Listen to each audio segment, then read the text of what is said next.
Okay, maybe love is too strong a word, but it's a classic movie reference, people. I've been a BFDI fan for years, though I did take a little break between the BFB finale and the BFDI revival. And in all those years, I've grown to love a lot of characters. Fun fact, the idea behind Battle for Penthouse Suite was basically just, what if a BFDI season had all my favorite characters in it? In terms of characters and how I feel about them, I think they can be broken down into 4 quadrants, if that makes sense. There are characters I really love and just respect as great characters. There are characters I don't really care much about myself, but which I nevertheless respect for being great characters. Then there are characters I personally like, but I know I really shouldn't because they're pretty flawed. And then there are characters I just don't care for and feel no reason to care for them since I don't like their personalities very much either. My opinions on characters aren't stagnant, they'll change. For example, I used to love Leafy, then over time my feelings about her subsided, probably a natural consequence of her screen time completely drying up since 2021, and even then there were a couple of filthy character moments for her in post-split. But Teapot 20 reminded me just how much I love this character. Her scene with One had some questionable character moments for One, like she'd really just let Leafy mouth off like that and let it get to her. But some fantastic stuff from Leafy. I bring this up because that is not what happened with Price Tag. Price Tag used to be in that last quadrant of characters. Characters I didn't really care about and would be happy if they were eliminated over characters I liked more. But unlike Leafy, Price Tag did not have a breakout moment that totally changed how I felt about the character or reminded me of some great moments past. Rather, this is a character I previously just never gave the time of day. But as you may know, I do a lot of what ifs, and as I've said before, requires a lot of rereading transcripts. So I've gotten a refresher at a lot of what Price Tag actually does in Teapot, and the more I've learned, the more my mind has changed. So let's look at Price Tag's journey throughout Teapot and discover why maybe, just maybe, this little tag has earned a place among the season's final 13. Okay, well actually to start Price Tag's journey, we're going to have to go back to BFB 16. As we all know, this is when BFB split and Price Tag was up for a potential debut along with 25 other recommended characters. I didn't think very much about this vote. I just chose Avocado because I liked her Muppet mouth. So I'm not one of those non-existy voters rightfully upset that my vote was basically nullified for a joke in Teapot 1. However, when I first watched Teapot 1 back in 2021, I did groan when Price Tag was fished out of the hotel and granted a spot in the season for getting the 3rd most votes. But I really shouldn't have cared. Viewers likely picked Price Tag for the same reason I voted for Avocado. Funny face, hee hee. Yeah, in retrospect, the BFB 16 debut vote was pretty flawed compared to the BFDI 17 debut vote, because in the latter, many of the characters up for voting got a funny line or two, while the blank Teapot debuters just stood there like lobotomy patients, occasionally doing some shtick but nothing more. There really wasn't much for viewers to go on other than, ooh, a connection with Loser, and ooh, a funny face. Which is why Battery and Shopping Cart probably deserve some props for making it so high as regular objects who didn't do much to stand out. In hindsight, I think I would have voted for Shopping Cart just because I feel like it would have been fun to see how an object like that would come into her own in the BFDI world. But I digress. Price Tag got the 3rd most votes and joined Teapot since 41 plus 0 equals 41, whatever. During the team formation, Price Tag also failed to stand out in the same way Winner did. Winner immediately had some interesting interactions with Clock and Cloudy, standing out more as a character and making you wonder what was going to happen next. Price Tag literally just walks up to Nelly's team and says, you guys seem cool. That's boring. And that leads me to Just Not. I've already done a whole video on Just Not, but I personally find them to be the worst team in all of Teapot, and even if you wouldn't go that far, it's commonly accepted that they were a pretty weak bunch of pretty weak personalities. They didn't have a lot of interesting fan favorites, nor did they get much of a chance to build up new arcs and new plot lines. This team starved Price Tag of the development that any brand new character would desperately need. Maybe the writers were hoping that this new character would stand out more on a team with such mediocrity, and as I rewatched Teapot, I realized that plan sort of worked, but not for a while. Price Tag really doesn't have anything to do in Teapot 1, and in Teapot 2, Pillow has by far the most relevance on her team. Price Tag gets to briefly play second fiddle to Pillow, but is rewarded with a swift death in the name of science. Then the so-called Teapot Dark Age begins. If you didn't know, that's when head writer Satomi Hinatsu left the writing team after having been responsible for most of pre-split BFB and the first 2 episodes of Teapot. As a result, it's commonly acknowledged that Teapot 3, 4, 5, and 6 aren't as good, since the crew was scrambling to get into a new groove. Personally, I actually find Teapot 3 fairly underrated, but I also find Teapot 7 somewhat overrated, so I guess that balances out. These episodes may be another reason why price tag never resonated with me for so long. We do get the first real glimpse of the whole appraising value gimmick price tag does when attached to any object, but that won't be used to its fullest potential for a while. Arguably, price tag is even less interesting than cake in Teapot 4, though this episode has its favorites to focus on, and while Just Not definitely beat the S and teammates in that camp, it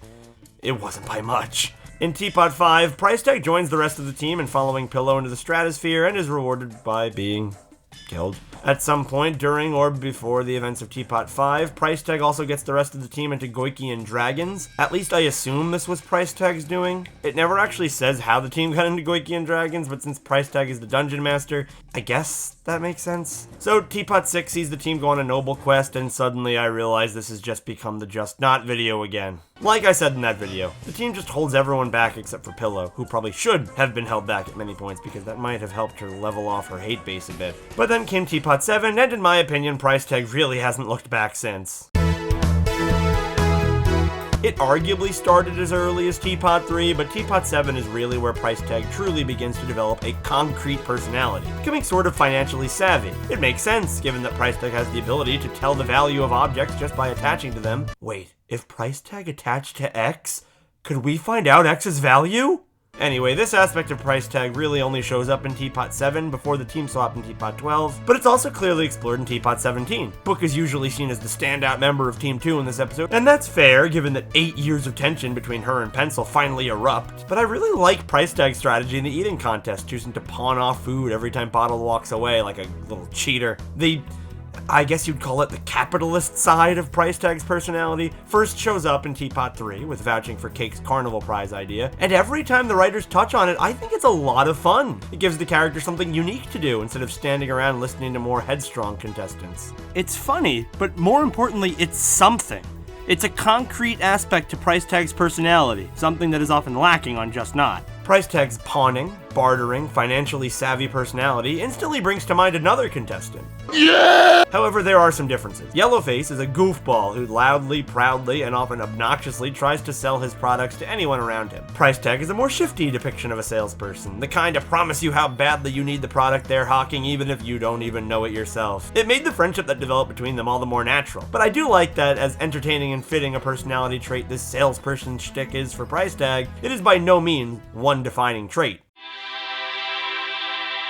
I'm on the record as saying I find price tag scene with Book and Teapot 10 to be kind of corny for my liking. Maybe it's the dialogue, maybe it's the fact that it comes completely out of left field for price tag to start getting sappy, but I kind of rolled my eyes when I first heard it. Since then though, I feel like it's really just been a boon to the character. This is price tag opening up. It should feel kind of weird, because characters on Just Not never opened up to each other about anything. But I'm glad this happened here. It led to a really neat connection to Book's arc as well, which for the most part hadn't been touched since Teapot 2. And price tag and Book is a nice dynamic. Book really wants to be a better person and make new friends, so she connects with the newest person here, someone who wasn't around in BFB, and thus someone with whom Book could make a fresh start. Price tag sort of takes a background role in Teapot 13, Teapot 14, and Teapot 15, which is fine. Not every character I like has to be a character I adore, and not even my favorite characters can have amazing screen time every episode. I also think Team 2 is sort of to blame for this. The post-team swap teams have been kind of a mixed bag in terms of dynamics. You have teams like Cloudier, and to an extent Bagged, which take that lack of cohesion and run with it.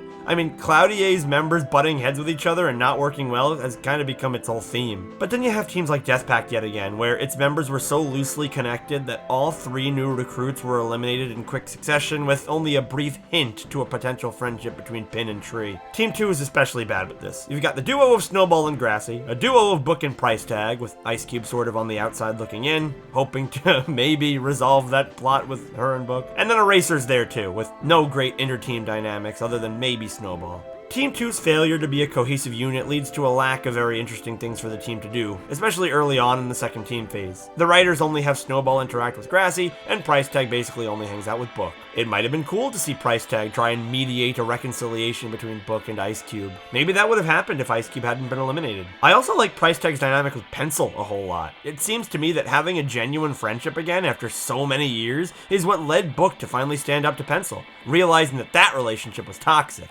That's cool. cool. I like that. Fortunately, after Teapot 15, it's been pretty good for Price Tag. Teapot 16 sees the establishment of that friendship with Yellowface. Teapot 17 gives Price Tag my favorite role for a Team 2 member this episode. Teapot 19 is far from a Price Tag-centric episode, but I think teaming up with Winner and going crawling back to the rest of the potential debuters up for voting in BFB 16 to beg them for help is very fun. I said in my video on Teapot 21 that I kind of don't believe Price Tag's claims of ignorance about the other members of Teapot's final 15. Kinda haven't learned the names of some of these people yet. It has been 5 years, what do you mean? It's possible that this scene was just done to garner sympathy votes ahead of the elimination because the writers really want to keep Price Tag in the competition, but personally, feels out of character. I don't think it's fair to boil Price Tag down to, woe is me, I'm just the new one around here. This is a very complex character who has received a lot of really great development, starting out as a blank slate with nothing more than a funny face, and rounding out into a competent, financially shrewd, savvy, somewhat mischievous but morally good little tag by the time we reach the upcoming Teapot Endgame. That about wraps up my thoughts on a character that I once didn't care about in the slightest, but who has since really earned a place in my heart. If the writers had truly taken full mercy on Tennis Ball and not put him up for voting in Teapot 21 for the third consecutive time, Price Tag would have 100% gotten my vote to save along with Marker. Fortunately, I don't really think there's anything to worry about, looking at a very impressive history in Vote to Save. Then again, Price Tag has typically been up against less popular characters. Perhaps surviving this upcoming elimination will be a true test. Hopefully, though, there isn't anything to worry about, and we can continue to enjoy the misadventures of Just Not's standout character.